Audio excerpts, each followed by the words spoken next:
Hey y'all, Erin here. It's April 5th and I am just now getting around to filming my March wrap up because I kind of didn't notice that it was April already.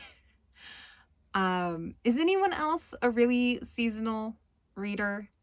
I'm never sure if it's just me and my depression and that it peaks at like March, because by then I just cannot stand the dark and the cold anymore and I just want to curl up into a ball and hibernate. Is that just me? Anyone else out there? So I really only read, let's see, one, two, three. I read 4 books in March, and one of them was a children's book, which still counts as reading. I'm saying that only to put the caveat of it was really short. I started March, or rather I ended February with Poppy War, which was super heavy, and after reading that one I kind of felt in need of something really light and fluffy. My friends and I call them unicorn chasers. I don't know if that's just an us term or if that's everybody says that, because I don't spend much time on the internet. I'm not hip to all the cool lingo that the kids these days use. So my unicorn chaser was Let's Talk About Love by Claire Kane. And I really wish that I had a physical copy of it that I could show you guys, because the cover is just joyful. And I initially picked it up because it was on a BookBub list. And the main character was Ace, and that was kind of enough for me to be like, yes, I want to read a romance about an ace person. I want to see how that goes. And it was really cute. It was like the perfect combination of angsty and fluffy. I did read it at the beginning of March, so I've completely forgotten all of the characters' names because I am horrible with names. So our main character is bi-romantic, ace, and black, and the story, and a college student. So she's like 19, 20-ish. Not real sure what she wants to do with her life yet. Kind of just coasting under a lot of pressure from her parents to be a lawyer, which she absolutely knows she does not want to do.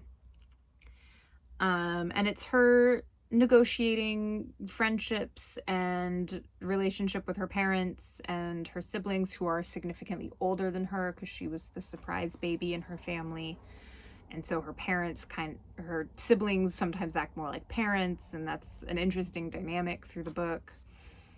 I thought that the relationships in this book were like really well fleshed out for something that took me, a day to read. Really nice and fluffy. And yeah, it's just the story of her trying to negotiate her way through. This probably takes place over a 6-month period. And it starts with a relationship ending and her kind of trying to explore what it means to want a romantic relationship without wanting a sexual relationship, and how will she find a partner that can meet those needs for her and be okay with her as she is, instead of, the usual hetero love story. It was really cute. I will definitely read it again in the future because it was a great, makes you feel good story, which I like to read after the particularly depressing ones, like Poppy Wars. So after that, I did read the second Poppy War book, The Dragon Republic. I'm not really going to say a whole lot about it other than that it lives up to the first one. And I am halfway through Burning God, which is the third and final book in the trilogy. And when I finish that one, which I thought I was going to do last weekend, but then I didn't, because I just didn't. When I finish the Burning God, I will do a video about all 3. that video will probably contain spoilers. I'm still trying to figure that out. Yeah, so moving on. The Gilded Wolves by Roshani Chokshi. So I found this one from the library because I was trying to find a copy of The Gilded Ones, which I desperately want to read and which has another 8 weeks on my hold. But, you know, the library was like, hey, here's other books that start with the word gilded. Maybe you'll like one of those. And the description for The Gilded Wolves actually did sound fun. And so I checked it out and I read it. And it had so I want to start off with, it had a really cool magic system. It's sort of AU, Paris. I love a story that takes the real world that we all live in and then just adds magic. Love it. That is definitely something that I gravitate towards in books. So The Gilded Wolves takes place in Paris during the World's Fair. The Eiffel Tower has just been completed.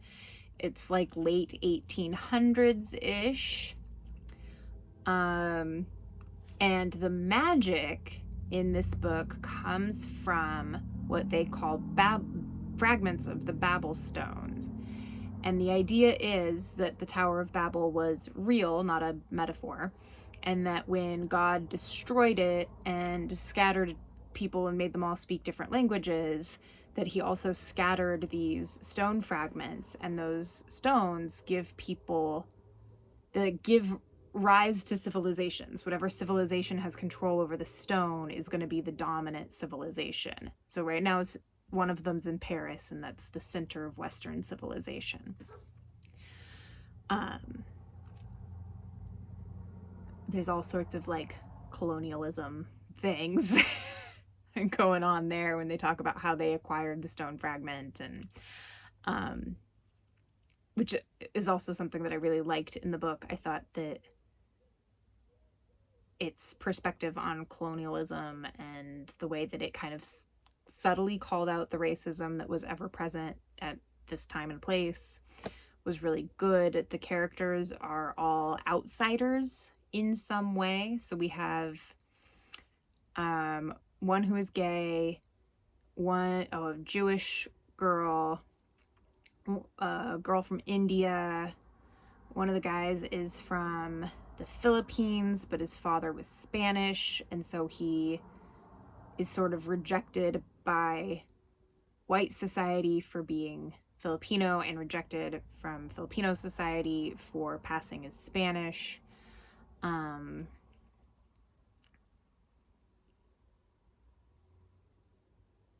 Yeah, and then the two brothers that were sort of like the main characters, it's their desires that are propelling the story, were kind of actually the least interesting. As it goes sometimes. So some of the folks in the book can do magic, some cannot. The Filipino character is a historian, and he is sort of the brains of the operation, but can't do magic. The Jewish girl she can do magic, is also super smart. Without her, they would have failed at multiple points. She is definitely neuroatypical, but it's never really stated exactly. Some anxiety there, some not quite able to read and react correctly to emotionally charged situations. I really wish that I'd written down their names because I can't remember anybody's name, and it's making me feel very awkward when I talk about who's who. But she was my favorite because she used fire a lot. And if there's one thing that my game master will tell you, it's that I love hurling fireballs at things. So any character that's just like, fix it with fire, that's my person. Yeah, so the characters were really good. My complaints with this book would be One, there's this like really awkward section. Each chapter is written from the like first person perspective of a character, and it rotates through them. And so one of them, our Filipino character has kind of a crush on the Jewish girl, but then the gay boy is also flirting with him, and he's flirting back.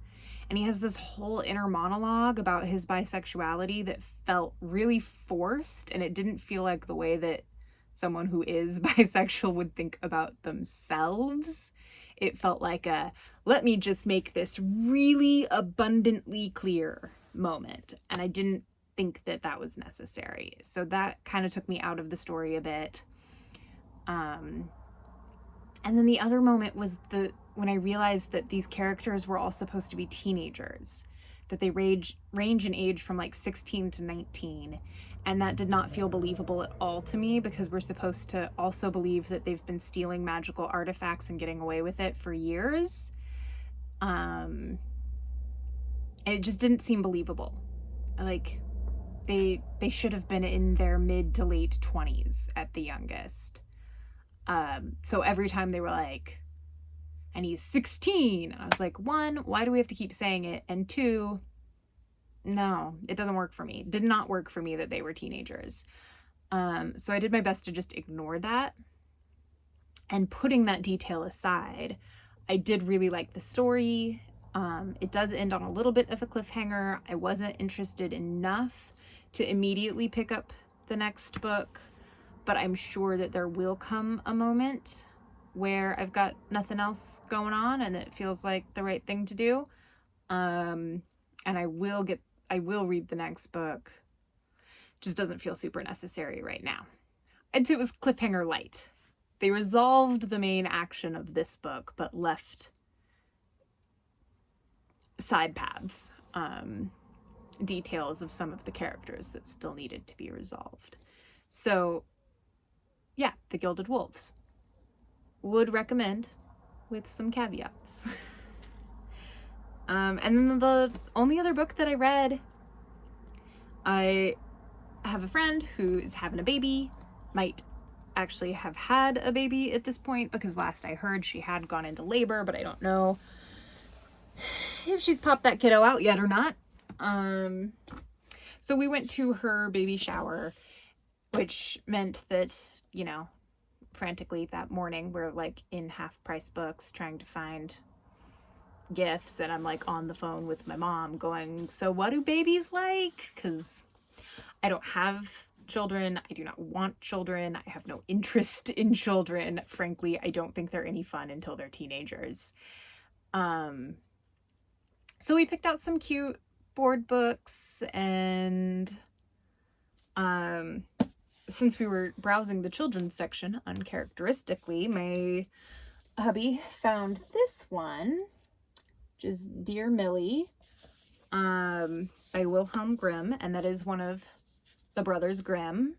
And this was a story that was only discovered in 1983. He wrote it in a letter to either a godchild or just the child of good friends or something. It's not quite clear, but that's why it's called Dear Mili.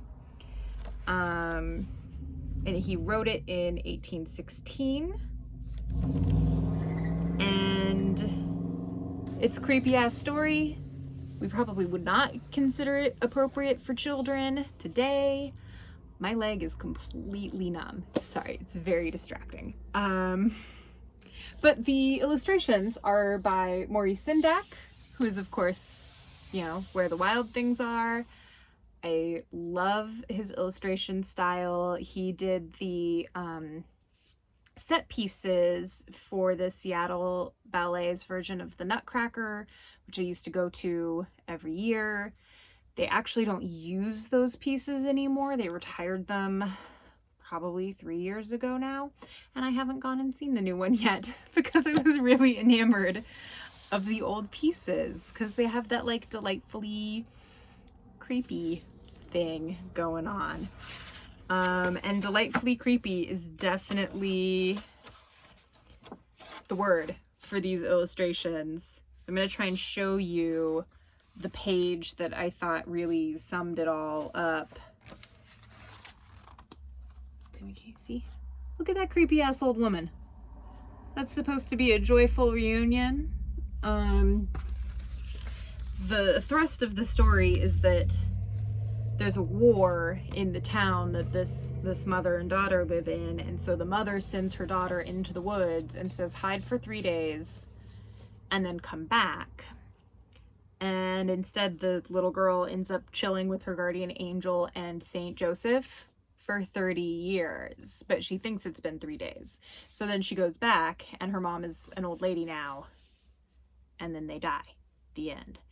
It's a weird story, but I liked the illustration of the creepy old woman. Come here, my child. So yeah, children's books. I don't read very many of them, but that one made me smile. And my leg's asleep, so I'm gonna stop filming and try and wake it up now. I hope y'all are still staying safe out there. I got my first COVID-19 vaccine actually on Saturday, and I am very much looking forward to getting my second shot. I hope that y'all are getting your shots when you become eligible, because I am tired of this pandemic. I want to be done now. So stay safe, drink water, wear your masks. Bye.